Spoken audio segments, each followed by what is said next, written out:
Muito boa noite. Gostaria de abordar com vocês hoje um tema que ele é nada mais, nada menos do que fascinante.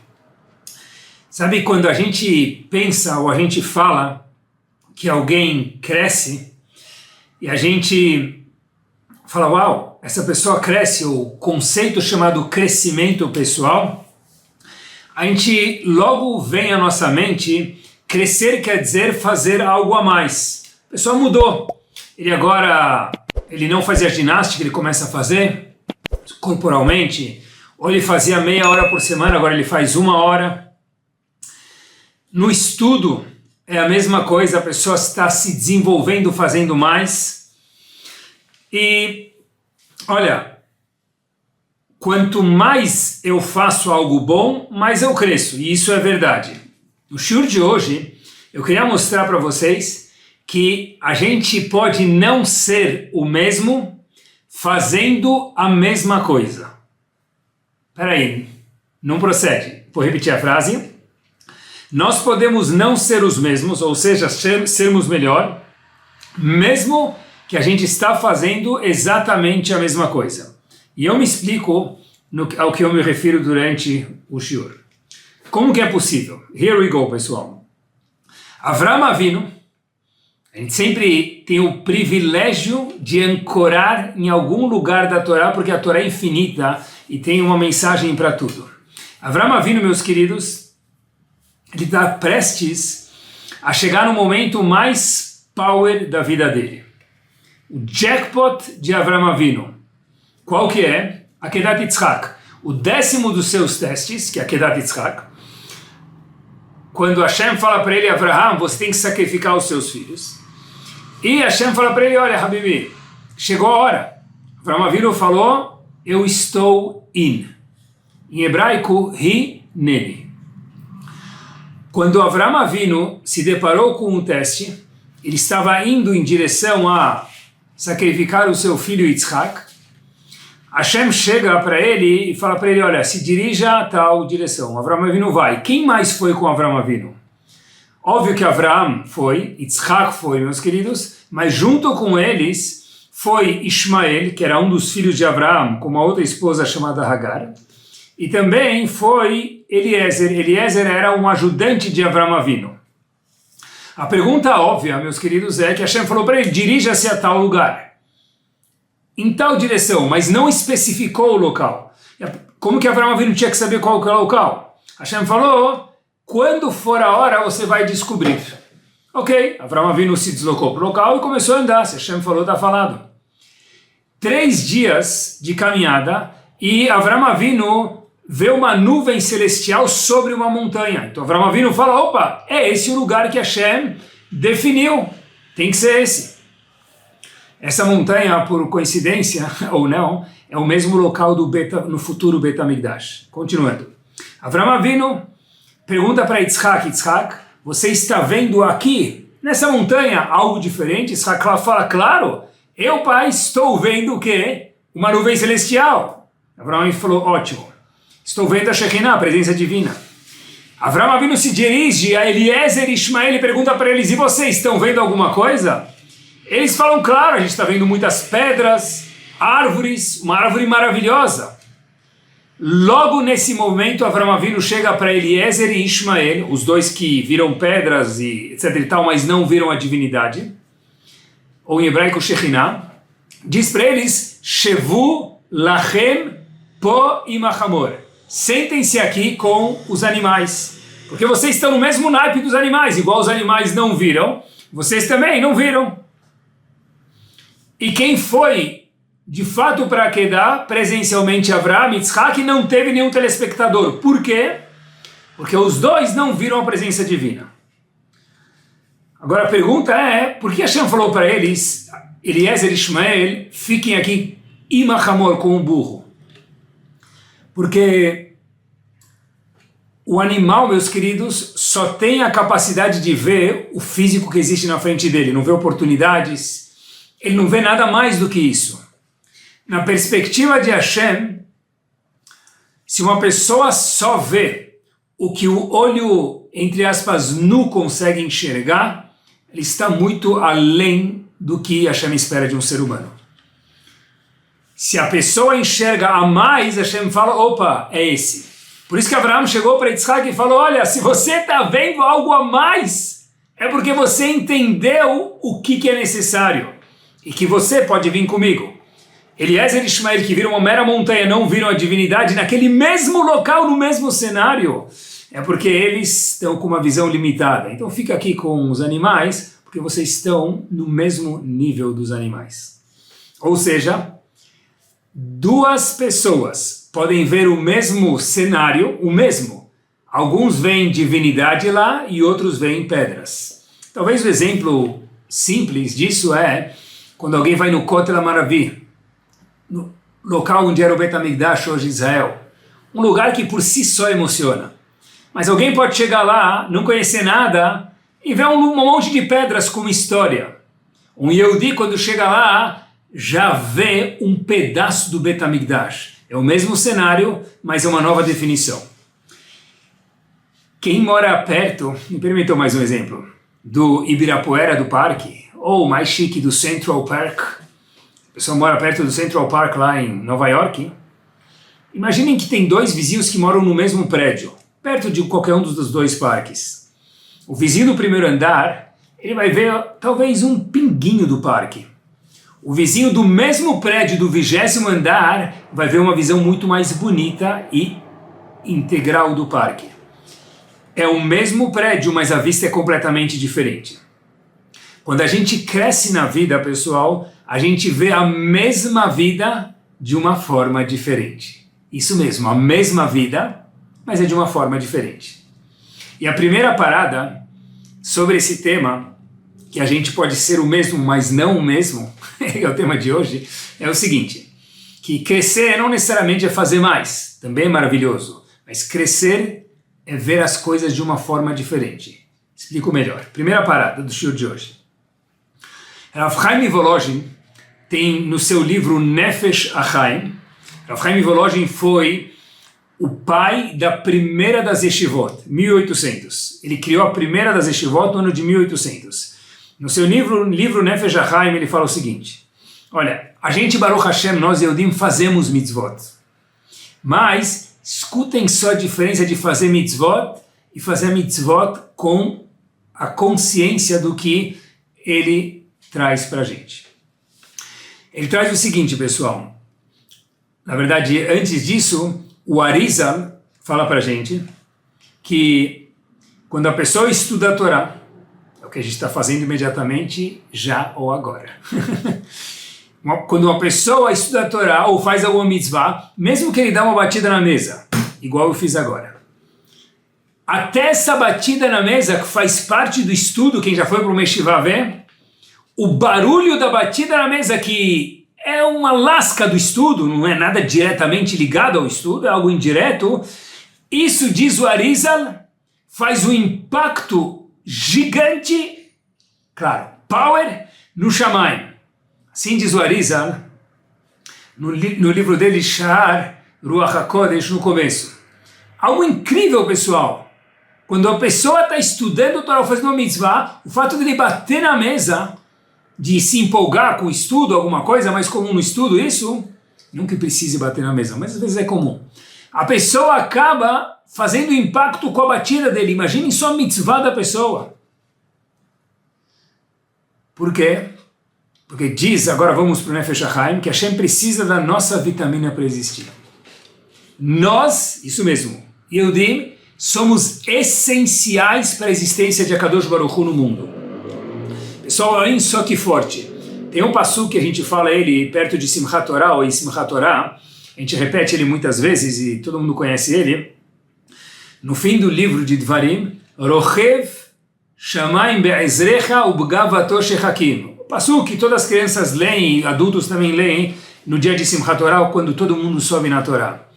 Pessoal, olhem só a tradução, diz o Rav Chaim Volozhin. Rochev Shamayim Be'ezrecha. Diz Rav Chaim Volozhin, o que isso quer dizer, pessoal? Que Hashem é Rochev Shamayim, ele é o cavaleiro celestial, de alguma forma, com todo respeito, Be'ezrecha, com a sua ajuda. Diz Rav Chaim Volozhin é o seguinte, Quando existe o conceito que Hashem é Rochev Shamayim, que ele é o cavalgador, que ele é o cavaleiro celestial, que Hashem é tudo lá em cima, quando? Dá medo de falar, mas ele falou, e o Passuco fala, Be'ezrecha, depende da nossa ajuda. Quanto mais a gente faz por Hashem aqui embaixo nesse mundo, pessoal, olhem que power, mais Hashem é forte lá em cima, e o inverso também é verdadeiro. Ou seja, as mitzvot que cada um de nós faz tem um impacto tão surpreendente no Shamayim, que antes de a gente fazer uma mitzvah, se a gente parar um segundo e falar, uau, a minha mitzvah agora, se for Talmud Torá, o estudo da Torá, cada palavra equivale à maior mitzvah do mundo, que é o que a gente está fazendo agora, essa mitzvah, ou outras mitzvot também, obviamente, são o que dão para Hashem força. Ou seja, você quando faz uma mitzvah, nós quando fazemos uma mitzvah, estamos dando força para Hashem. Se o Passuco não falasse isso, seria proibido a gente falar. Olha o que é um Yehudi, o que é uma Yehudiá. Antes de nós falarmos Kadosh, Kadosh, Kadosh, o que a gente chama de Kedushá na repetição da Midah, diz Rav Chaim Volozhin também, tudo isso ele traz fontes do Zohar e outras fontes muito importantes e baseadas, fundamentadas em textos dignos e verídicos da Torá Kedoshá. É o seguinte, pessoal, olhem que interessante. Os anjos fazem o que no Shamayim, no céu? Eles louvam Hashem. Porém, nenhum anjo pode louvar Hashem antes que nós, Yehudim, louvemos ele aqui na terra. Ou seja, a gente louva Hashem no Kadosh, Kadosh, Kadosh, Baruch, Imloch, que se faz na repetição da Amidah mais uma vez. Os anjos só têm permissão de louvar Hashem conforme naquela cidade louvaram Hashem. Ou seja, se naquela cidade o primeiro minyan, vamos exemplificar, seja 7 da manhã ou 6 da manhã e a Kedushá é dita na sinagoga, porque só se fala Kedushá com 10 pessoas com minyan, olha a importância de rezar com minyan. 6:30, por exemplo, os anjos estão sedentos para louvar Hashem, mas só depois das 6:30 quando a gente fala Kedushá, por exemplo. É impactante, pessoal. Ou seja, os anjos têm uma função, elogiar Hashem. Essa função só pode ser feita depois que você, isso mesmo, você fala Kedushá dentro do Bet HaKnesset na hora da repetição da Amidah. Incrível. Isso o Nefesh HaChaim traz em nome do Zohar em Parashat Balak. Se um dia o povo Yehudi não entra na sinagoga, se um dia a gente não tem o privilégio de fazer a Kedushá, meus queridos, os Malachim, eles perdem sua função ativa. A gente nem sabe o que é um anjo, é muito difícil de descrever. É algo muito... Nós somos seres mais concretos, erramos, acertamos, mas eu preciso contar um segredo para vocês. Os anjos só conseguem fazer a função deles porque nós falamos a Kedushá de manhã. E no minuto que a gente fala Kedushá, puf, eles estão permitidos a louvar Hashem.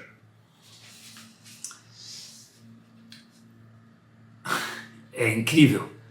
Se a gente faz as mitzvot que a gente já faz com essa consciência, o mesmo já não é mais o mesmo. A Gemara conta que quando destruíram o Bet HaMikdash, independente se foram os babilônios, os romanos, depende do primeiro ou segundo Bet HaMikdash, eles conseguiram destruir somente algo que nós Yehudim já havíamos destruído. Ou seja, diz o Nefesh HaChaim, ele traz, a própria Gemara fala isso, que depois que a gente perdeu o mérito, por causa das averot que a gente fez, e perdeu o mérito de ter o Bet HaMikdash, o templo, aí Hashem falou, pronto, agora o templo já não tem mais santidade, porque o povo Yehudi já não deu essa energia para o Bet HaMikdash, então agora ficou fácil de destruir. Ou seja, diz ele que haverá, que um Yehudi faz, lo aleno, ela é mais forte do que aqueles que destruíram o Bet HaMikdash, porque eles destruíram pedras, e nós destruímos a construção verdadeira. É incrível, é incrível. Na linguagem da Gemara, os que destruíram o Bet HaMikdash moeram uma farinha moída. Mas o que interessa para a gente não são averot, apesar que é importante a gente saber a repercussão de uma averá. O que interessa para a gente são mitzvot. Rochev Shamayim Be'ezrecha. Hashem cavalga no Shamayim, nos céus, com a sua força. A gente falou que os anjos só podem entoar a Kedushá quando a gente fala Kedushá. Algo incrível. Quando a gente pensa em fazer uma mitzvah, pessoal, olhem o que o Rav Chaim Volodin fala para a gente. Pensa, não faz. O fato de pensar em fazer uma mitzvah, isso cria mundos celestiais. A gente nem quando faz mitzvah acho que não acredita nisso. Mas diz o Nefesh HaChaim, a verdade é quando a gente pensa em ir fazer uma mitzvah, a gente cria um mundo celestial eterno que é um sorriso gigante para Hashem e de Hashem para a gente. Eu fiquei pensando, pessoal, se a gente escolhesse uma mitzvah, e antes de fazer essa uma mitzvah, pensasse um segundo antes, minha mitzvah agora vai causar trovões de gargalhada para Hashem no Shamayim no céu. Como a gente faria a mesma mitzvah que a gente já faz? Na verdade, o mesmo já não seria mais o mesmo. Vou contar para vocês uma história que aconteceu em Miami Beach. Eu morei nos Estados Unidos e parte do tempo que eu morei lá, eu morei em Miami durante 6 anos. Uma das histórias que aconteceu em Miami Beach é o seguinte. O nome a gente vai falar um nome qualquer, Sr. Jack. Ele tinha uma aliyá específica antes em Yom Kippur, no dia de Yom Kippur. Toda vez em Yom Kippur, ele que ganhava a aliyá, o mérito de subir na Torá, no dia de Yom Kippur, por quê? Porque o Sr. Jack foi uma pessoa muito ativa na sinagoga, ajudou a construção e ajudava a manter a sinagoga e era muito ativo dentro da sinagoga, então acharam que o mínimo que podiam fazer era retribuir ele com esse prêmio de subir na Torá todo Yom Kippur. Esse ano, no ano X, o gabai da sinagoga que convida para subir na Torá tinha um dilema. Ele falou o seguinte, olha, eu queria, pensou consigo mesmo, eu queria pedir para esse Jack abrir mão da aliyá que ele tem todos os anos em Yom Kippur, porque esse ano tem um senhor que precisa subir na Torá, porque é o dia do falecimento do pai dele. Então, será que dá para pedir para Jack para que Reuven, em vez de Jack, suba na Torá nesse ano, porque Reuven tem Yortzeit, tem o dia do falecimento do seu ente. E ele começou a pensar consigo mesmo, olha, na verdade, certeza que ele vai aceitar. Depois ele falou, não, talvez ele não vai aceitar. Ficou na dúvida. Então ele foi para Jack e falou, sabe o que, Jack? Olha, você sobe todos os anos, a gente tem muita gratidão por você, mas esse ano tem uma necessidade especial de outra pessoa subir na Torá em Yom Kippur. Você aceitaria trocar para você subir antes, você sobe 10 dias antes em Rosh Hashanah? Jack falou, claro, com prazer, para ajudar outra pessoa, por que não? Dias antes de Yom Kippur, Jack bate na porta da sala do Rabino e ele entra lá e o Rabino já fala, deve ser que ele se arrependeu da troca e agora a gente já convidou outra pessoa para subir amanhã em Yom Kippur e o que a gente vai fazer? E Jack, com sua voz travando e difícil, e o Rabino fala, pode falar, meu querido. Jack diz o seguinte, olha, Rav, eu dei aliyá para fazer a mitzvah de abrir mão para uma outra pessoa e, claro, por que não? Mas eu estou arrependido. O Rabino ficou todo preocupado, agora como ele vai resolver a situação? Mas Jack falou, olha, eu não estou arrependido de ter dado a mitzvah. Eu estou arrependido de na hora ter falado sim. E o Rabino falou, 1 minuto. Você fez a coisa mais maravilhosa do mundo? Você sem titubear falou sim. Isso é impactante, é maravilhoso. Jack disse, não é, Rabino. E o Rav falou para ele, mas explica então por quê. Disse Jack para o Rabino o seguinte, se alguém viesse me pedir $10.000, eu certeza que não falaria sim na hora. Eu falando sim na hora, abrindo mão da minha aliyá na Torá, eu desprezei o respeito ao Sefer Torá. Rav, eu vim perguntar para o senhor um dia antes de Yom Kippur, o que eu devo fazer de tchuvá. Até que o Rav explicou para ele que o ato dele foi um ato de Kiddush Hashem, de santificar o nome de Hashem, e não teve problema. Mas pessoal, olhem que visão maravilhosa. Se alguém viesse me pedir 10 mil dólares, eu ia pensar 1000 vezes. Aqui eu falei sim na hora, mas Jack, você foi ajudar um outro Yehudi. Mas não interessa, Raf. Eu por um segundo perdi o kavod, o valor gigante de cada mitzvah. Fazer a mesma mitzvah, com esse conceito, a mitzvah não é mais a mesma. Quando a gente tem uma oportunidade na vida, pessoal, um passo adiante de fazer chesed, de fazer tzedakah, muitas vezes na nossa cabeça vem, ai, de novo, ai, agora não. Agora não, nós somos seres humanos. O Hafetz Chaim, uma vez quando falou sobre isso, ele, no seu livro Avat Chesed, ele conta que, sabe, quando já veio 3 pessoas arrecadar tzedakah, 4, na quarta, na quinta, a pessoa talvez cansa. Os Hafetz Chaim, isso não é correto. Ele falou, vou provar porque isso não é correto. O Hafetz Chaim falou, qual é a minha prova? Se a pessoa tem 10 clientes que vieram fazer business com ele naquele dia, naquela hora, na loja dele, no escritório dele, chega o 11º, ele não vai falar, oh my God, por favor, não. Se a pessoa vai falar, claro, que entre mais 200. A gente não fala não. E por que para uma mitzvah a gente fala de novo? A resposta, queridos, é porque a gente, infelizmente, não vê a mitzvah como uma oportunidade. O business, que ele é importante, que todos nós temos sucesso, o business, ele é algo finito, a mitzvah fica para sempre. Se tiver 10 clientes e vier o 11º, a gente fala, tfadal, bem-vindo. Quando vê uma mitzvah, precisa ser pelo menos igual.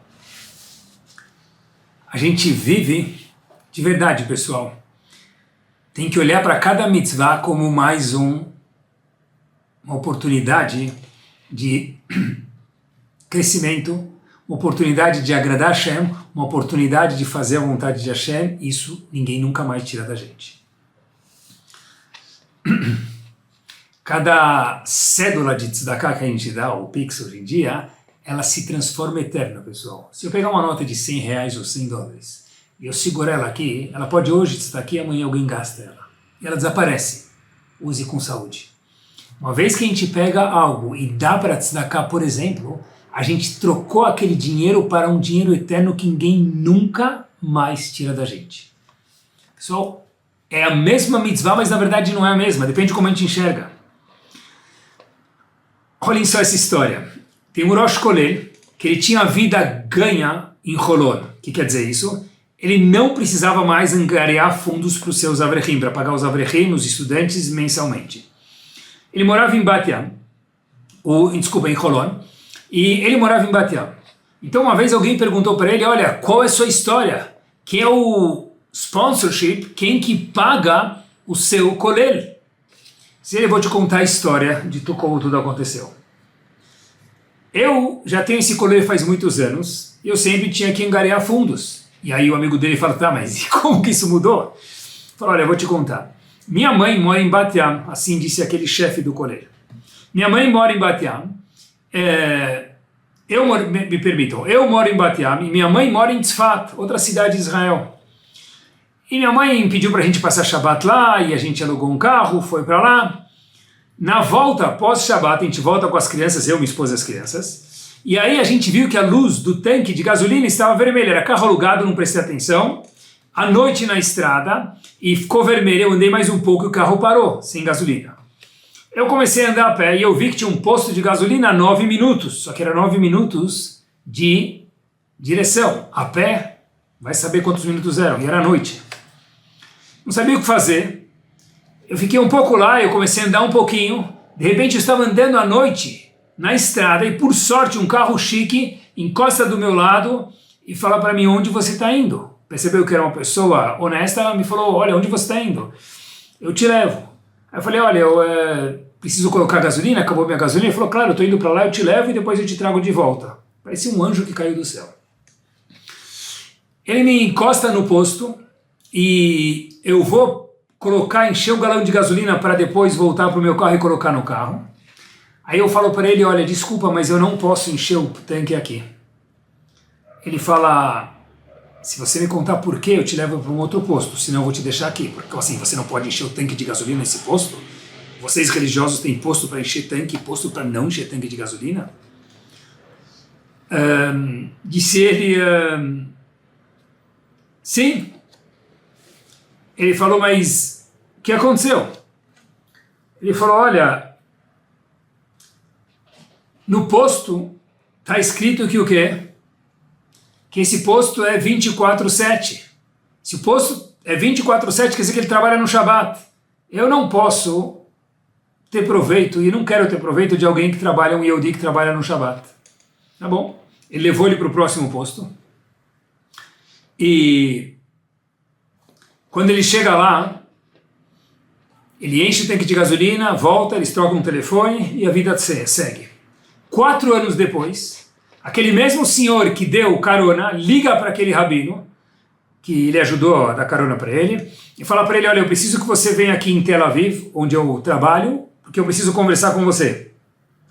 O rabino nem lembrou quem era, e era longe de onde ele estava, mas ele falou, olha, eu devo uma gratidão para ele, porque ele me deu carona naquele momento difícil, e teve que dirigir 1 hora até Tel Aviv. Ele chega lá, ele fala o seguinte, meu pai faleceu faz 3 meses, diz aquele senhor com carro chique que tinha o business em Tel Aviv para o rabino.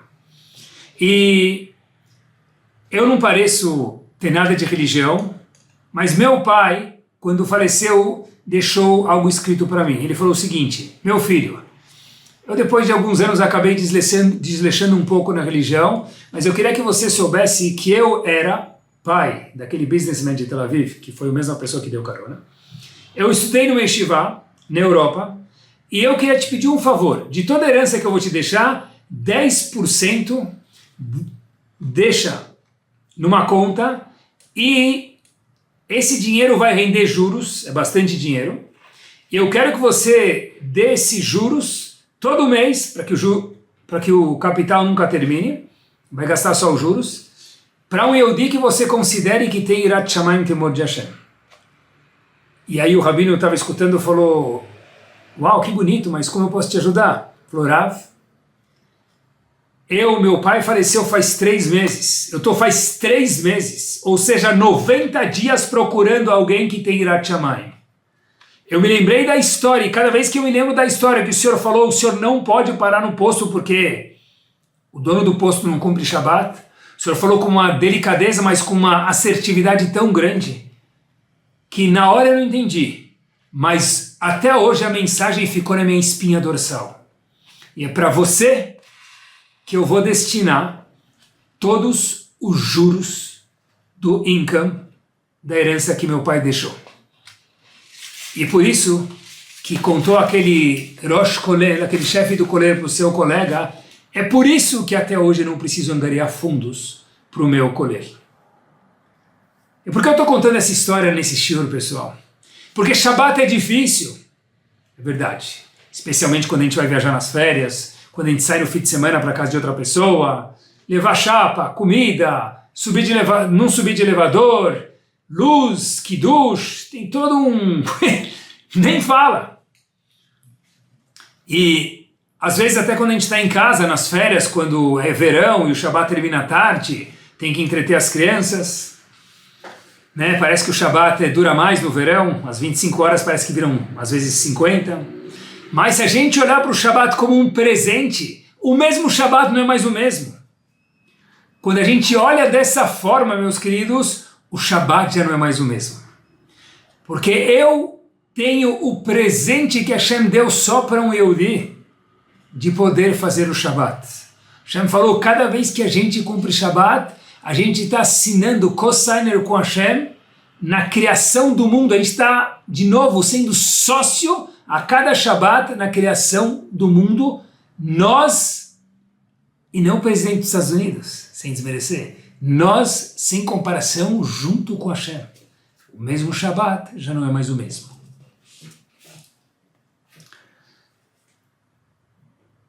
E a vida de cada um de nós tem que ser assim, pessoal. Eu vi uma vez uma frase de Steve Jobs impressionante. Ele fala o seguinte: live every day of your life as the last one. Someday you will be right. Tradução: Viva cada dia da sua vida como o último. Um dia, de fato, a gente vai estar certo. Pessoal, tenta imaginar se cada dia fosse power. Um dia vai ser o último. E aquele dia, pessoal, nunca mais volta. E quando a gente gosta de algo que a gente faz com entusiasmo.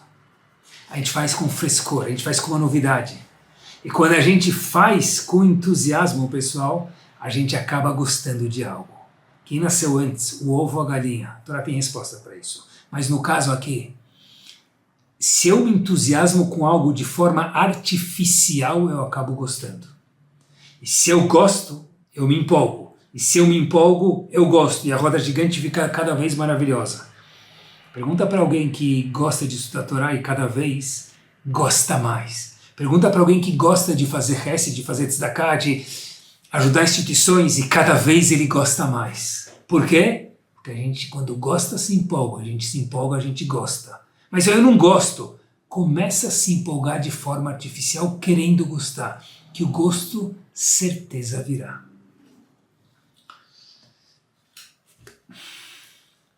A gente teve, pessoal, um personagem muito curioso no Tanakh, chamado Shmuel, profeta. E ele era filho de Haná. Haná ficou muitos anos para conseguir ter filho. Depois que ela conseguiu ter um filho, ela teve o filho, e esse filho foi Shmuel. A Gemara conta para a gente no Tratado de Brachot que em um momento Shmuel fez um pequeno deslize, que de acordo com a Halachá ele merecia uma pena de morte. Então, Haná vira e fala o seguinte, diz Haná o seguinte, para o profeta da época, Eli Cohen, Elanar azeit palalti, eu rezei por esse jovem. Ou seja, o Talmud diz que o profeta falou para ela, olha, relaxa, teu filho Shmuel merece morrer, eu vou te dar outro filho melhor do que ele. Haná se vira e diz, assim explica a Gemara no Tratado de Brachot, essa passagem no Tanakh, Elanar hazeit palalti, eu rezei por esse jovem. Essa é a tradução da história.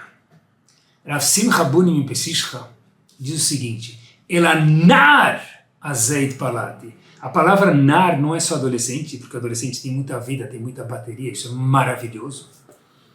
Elanar azeit palalti, nar quer dizer jovial. Não só aqueles anos de juventude, mas o sentimento, o feeling de ser jovial. Então disse Haná, Elanar azeit palalti Hashem, eu não quero outro filho, porque esse meu filho tem vida, uma vida, e essa juventude, essa vida eterna dele, mesmo que agora ele não é um jovem, mas ele continua sendo um jovem nar. Eu quero ele, não quero outro filho, porque isso é difícil encontrar. Isso é um presente, meus queridos. Por isso que a gente precisa cultivar na gente algo maravilhoso, a juventude eterna. Porque quem vive como um jovem, no sentido de estar empolgado, no sentido de estar vivo, pessoal, essa pessoa é um jovem de verdade, independente de quantos anos ele tem. Cada mitzvah é um prêmio. Cada dia é um diamante. Cada respiração merece um sorriso. Olhem como a nossa Torá é perfeita, meus queridos. Não que precise da nossa aprovação, mas olhem que bonito. Quando a gente tem dois gêmeos, o casal teve dois bebês gêmeos, dois meninos. Então os dois vão fazer, às vezes, muitas vezes, Brit Milá no mesmo dia. Pode? Pode. Mas entre um bebê e outro tem que ter uma interrupção. Tem que ter um bebê, enrola alguns minutos, depois faz o outro. Peraí, faz dois de uma vez, o pessoal está esperando. O público não tem o dia inteiro para ficar parado. Diz, Alahá é proibido. Por quê? Porque cada mitzvah merece a sua importância e a sua atenção. Fazer dois Brit Milás ao mesmo tempo é desconsiderar um deles, é desprezar a mitzvah. Porque cada mitzvah vale tanto que nem duas juntas é permitido. Em hebraico isso é chamado Ein Osim Mitzvot Chavilot Chavilot. Não se faz mitzvah assim em dúzia, atacadão, em manada. Porque cada mitzvah é um diamante. É a mesma mitzvah que a gente já faz, pessoal. Isso é crescer. Mesmo que a gente não adiciona, mas é fazer ela diferente. Para finalizar, quando a gente sabe apreciar, é o seguinte, pessoal. A nossa vida, o nosso tempo, é o seguinte. Quando aparece uma verá na nossa frente, pode ser falar alguma coisa que é mais ou menos lashon hara, que também é proibido, olhar para alguém que está, uma senhora que está mal vestida, nos conceitos da Bahá, ou pensar mal daquela pessoa que chegou às vezes atrasada na sinagoga, que a gente já sabe que por tal razão a gente nem sabe nada, na verdade, ou pensar por que ele já trocou de carro de novo esse ano, ou reformou a casa 2 vezes, que não deveria ser da nossa conta. São pensamentos que a pessoa tem durante o dia. E é difícil de verdade, pessoal. Mas quando a pessoa se controla, por exemplo, vem alguém na frente e ele quer pensar mal da pessoa, essa pessoa, a pessoa é um exercício prático. Faz o seguinte, verbaliza que Hashem abençoe fulano. Na hora que vem o pensamento de inveja ou de incômodo, que outra pessoa é melhor do que a gente, alguma coisa, fala Hashem, mande brachá para fulano. Isso faz com que a gente muda. E por que eu estou falando isso, pessoal? Porque quando a gente deixa de fazer uma verá, a gente acha que é normal.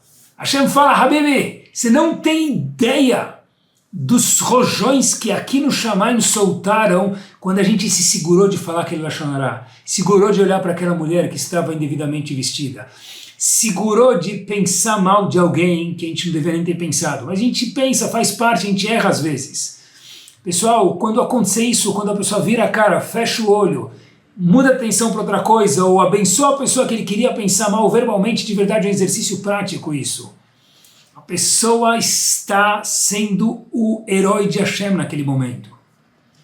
Quando a gente desliga o celular na sinagoga, põe no modo avião.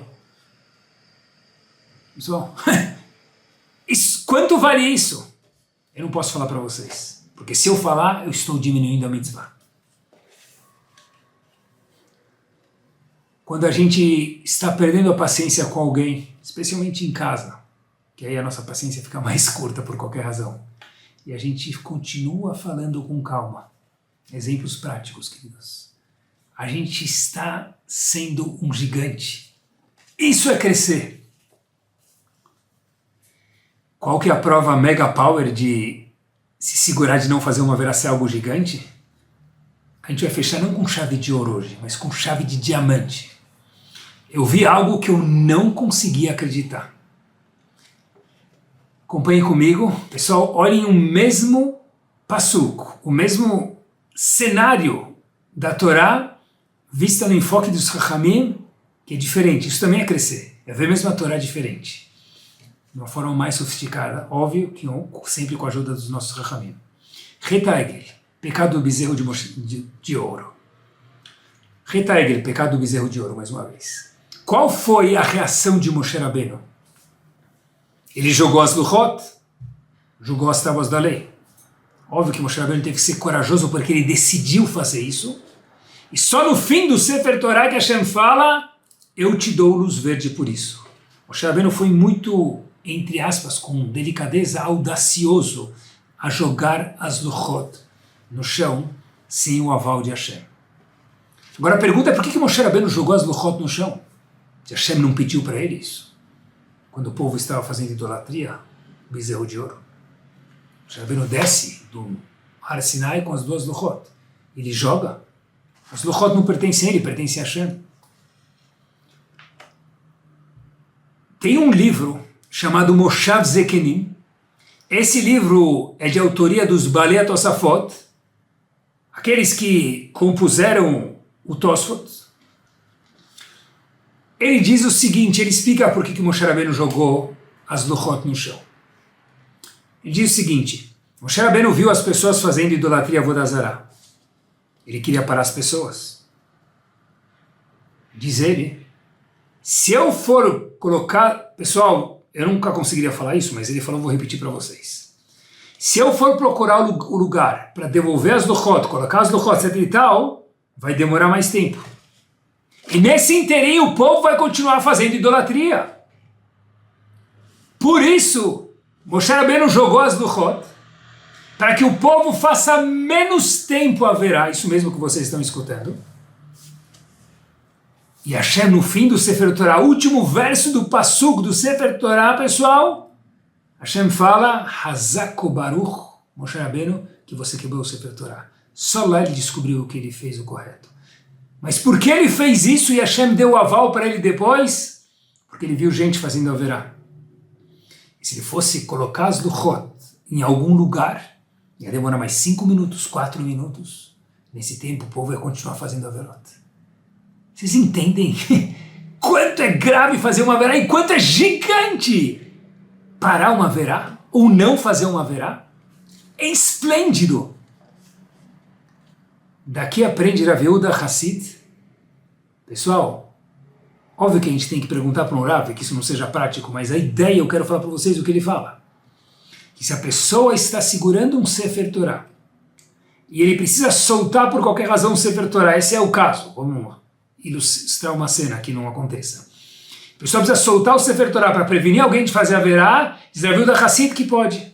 Por quê? Porque se Moshe Rabbeinu soltou as Luchot para prevenir as pessoas de fazer idolatria, daqui aprende ele que é permitido, que não seja prático, mas a gente está aprendendo a ideia, soltar o Sefer Torah para que as pessoas que estão fazendo haverá do nosso lado parem se a gente tem como parar de fazer haverá.